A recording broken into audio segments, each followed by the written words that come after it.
Hey guys, and welcome back to another unboxing vlog. So for today's video, mag-unbox tayo ng Lilios Squid. So makikita nyo guys dito, box pa lang ang tatak ni Lilios, ang kanyang signature, at syempre ang silent drink collaboration with Lilios. So buksan na natin siya guys dahil excited na rin ako. Ito yung likod ng box. So ganun pa rin, pagbukas natin, kailangan pa rin ay matitira ang plastic. Yan na. Uy! Naipit ang kanyang authenticity card. So ito yung authenticity card niya guys. Ito yung harap. At ito yung likod.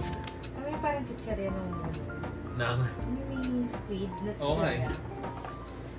So pagka binuksan nyo siya, ayan na siya. Ganyan lang siya. So pagka tinignan natin sa loob, yan siya. Buti na lang magaan-gaan siya. Ito na siya. Ay, cute! Puchi! Ay, ang glossy. Ang ganda! Kasi glossy siya, no? Mm. Tapos para siyang nakayakap siya sa something. Oo. Pero squid yan, squid. So check natin muna kung numbered. Hindi siya numbered guys. Hindi siya number. Hindi siya numbered kasi wala siyang numbered sa paa. Usually guys, yung Lilios na mga series or mga limited editions, may number siya sa paa. Pero ito wala. So pagka wala silang walang number, no? Yung hotdog pati siya. So sa iba kasi mga halos ganito or parang 200%, ano ba, 150% niya may mga number yung iba eh, di ba? Meron. Meron yung ano. Ayan oh. Pwede niyo siyang ganyan guys oh. Ang cute. Oh.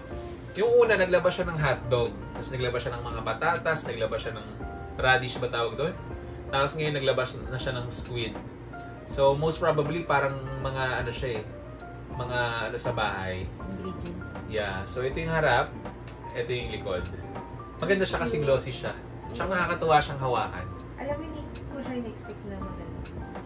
Ang ganda, no? Kasi parang pag tinitingnan niyo siya sa kanyang box, para siyang matte. Pero pag nakita niyo na personal, maganda siya kasi glossy siya. So, iba yung Lilios yung hair niya. Kaya nga eh. So yan, yung signature pa rin ni Lilios guys. So kung nagustuhan niyo guys ang ating unboxing video with Lilios Squid, huwag niyo kalimutan mag-like, subscribe at mag-share ng ating YouTube channel. So paano guys? Bye-bye! Yun!